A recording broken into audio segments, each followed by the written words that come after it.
రావడమా రాకపోవడం అన్నది ఒకటే ఛాలెంజ్ ఎప్పుడైనా సరే. అవును అదే సందర్భంలో వాళ్ళకి ఏం పరిష్కారాలు చూపెడతాడు. ఇప్పుడు ఒకసారి గుర్తుకు తెచ్చుకుంటే లోకేష్ కానీ చంద్రబాబు కానీ అప్పట్లో డిసప్పాయింట్ అయిపోయి 2 సంవత్సరాలు 3 సంవత్సరాలు అసలు ఏంది పార్టీ అనుకునే రోజుల్లో లోకేష్ పాదయాత్ర సందర్భంలోనూ చంద్రబాబు నాయుడు ఆ యాత్రల సందర్భంలోనూ ఓపెన్గా చెప్పేసేవాళ్ళు, మీకు ఇది చేస్తాం అది చేస్తాం, కార్యకర్తకి అట్లా పెడతాం ఇట్లా పెడతామని.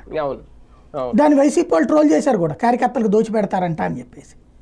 కానీ జనం దాన్ని ఆదరించారు కదా. కాబట్టి ఇప్పుడు జగన్ కూడా ఓపెన్ అప్ అవుతాడేమో.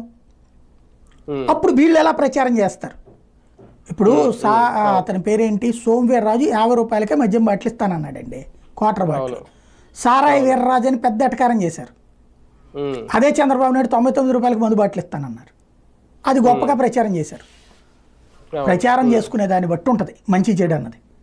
కాబట్టి ఇప్పుడు జనంలోకి జగన్ వెళ్ళినప్పుడు ఇదిగో మీకు రేపు పొద్దున ఇదివరకటికి మళ్ళీ వాలంటీర్ కదా మీరే చూస్తారు అన్నాడు అనుకోండి, అప్పుడు ఇదిగో చూసారా వాలంటీర్లు మిమ్మల్ని జగన్ కూడా వదిలేసాడు అని రేపు తెలుగుదేశం గొడవ చేయొచ్చు.